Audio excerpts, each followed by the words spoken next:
Hello everybody at CRISP TV and welcome. Today is the first day of the CRISP 2025 conference. I am your host. My name is Dr. Abad Khan. I am an interventional cardiologist currently practicing at St. Joseph Hospital, Ghaziabad.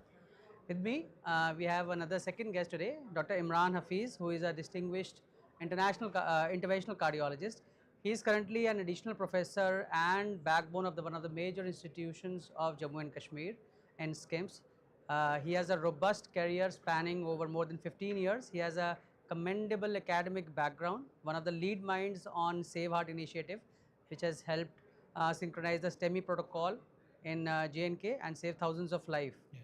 He is literally pioneering imaging and use of drug-coated balloons in all scenarios of coronary interventions in the valley. Welcome, sir. Welcome to CRISP TV. Thank you, Abad. Dr. Imran, you have started the CRISP conference on day one with an extremely hot topic these days with the use of DCBs. Yes. It has been the talk of town since a couple of years now.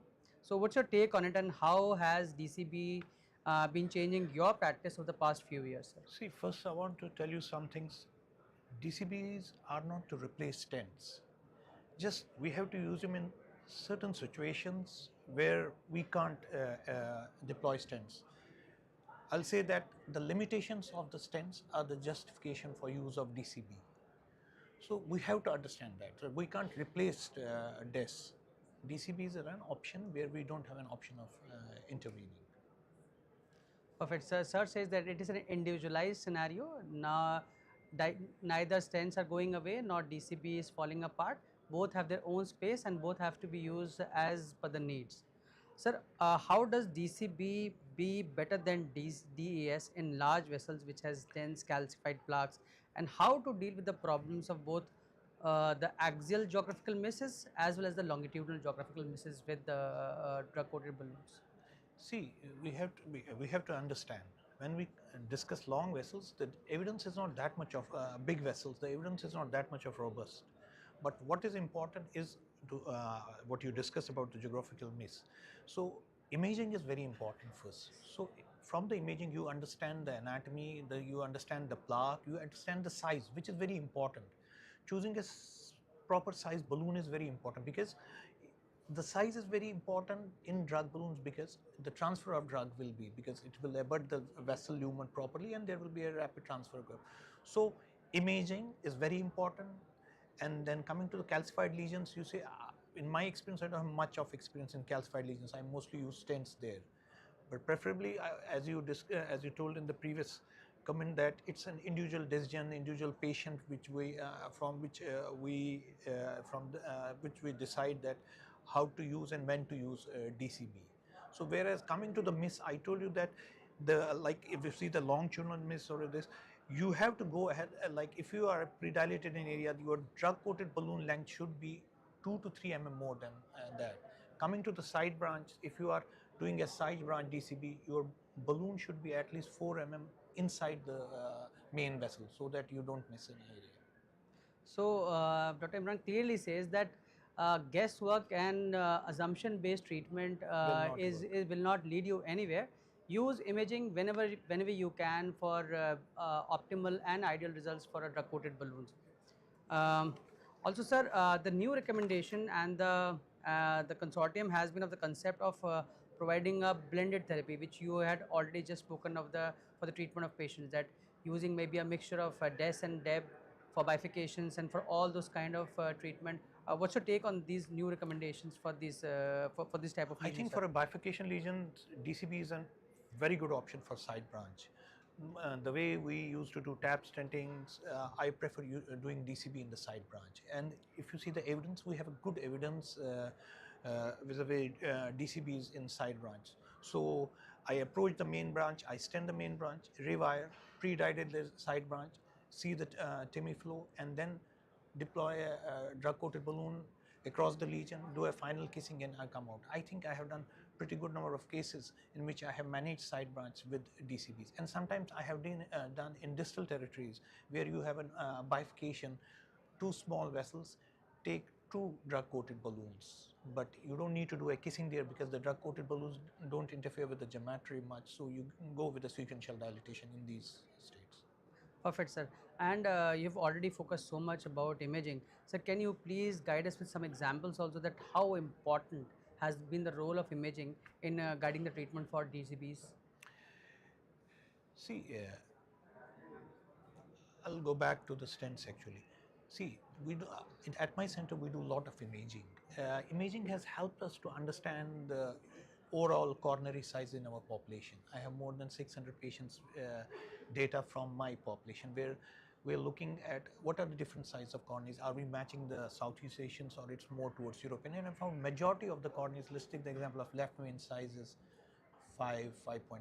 So it's more matching towards the Europeans, not towards the Korean population or Southeast Asian population.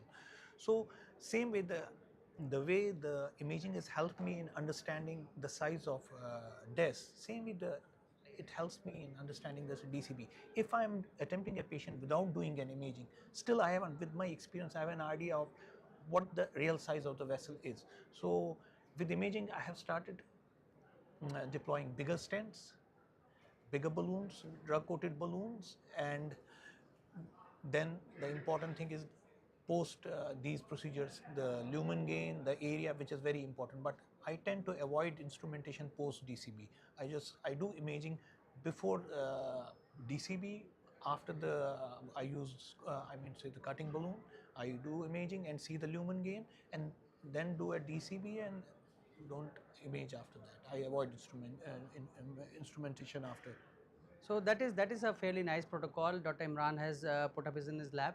So that there has been a difference of opinion, and this has been done across the labs in their individual style. There is no consensus documents for imaging for DCBs as of now at the end, whether it is to be done or not. So how do you see the future of coronary interventions? Do you feel that an array of DCBs will make the market, and do you see the return of bioabsorbable stents, or do you feel the stents will remain the gold standard in care for large vessels, and maybe a hybrid approach is maybe the best way forward for coronary interventions? Coming to bioabsorbable stents, I think that was an attractive concept, and that still is an attractive concept. But unfortunately, if we see the previous trials with the absorb, we didn't have a good results. The reason was not proper patient selection, not the use of imaging, and then the use of devices. I mean, so pre-dilatation, post-dilatation. That's why we had negative. And then the size, small brands where the risk stenosis rates were high. That was the reason. Otherwise, the bioabsorbable scaffold is a very attractive. It's a very attractive topic. Coming to the hybrid procedure, yes, hybrid. But I don't think the stents will go. Stents, their radial strength, that's very important in many lesions when you are tackling fibrotic, calcified lesions. So stents will remain there. But yeah, DCB an option where stents don't work. Smaller vessels, diabetic diffuse disease, and now a lot of CTOs. What I do, I sometimes do hybrid procedure. You do a proximally a stent and a distally a drug-coated balloon. So I think DCB has its own role, stent has its own role, and bioabsorbable scaffold, if properly used, it's a very good thing. So, Dr. Imran is of the opinion, as in life also, if the old thing is doing great, like DES is doing great for large vessels, why to change it? And the things which are not working well, like a bifurcation PCI and or a side branch or crush technique, or maybe a small vessel, then this is where the new technology and the DCB, the concept of DCB come in, and this is the future he thinks also. And sir, how have you been feeling the weather in Mumbai and the CRISP conference? How did you like it, sir? So this is my first visit for the CRISP conference. It's exciting, different. I see it's altogether a different way of conference. There are a lot of interaction among the speakers, and then I saw the topics were also very attractive. It's just today is the first day. Let's see how tomorrow shapes up. Perfect, perfect. And Dr. Imran feels that this is going to be even better from what it has been on day one. Thank you so much. We'll see you on the next podcast. Thank you. Thank you, sir.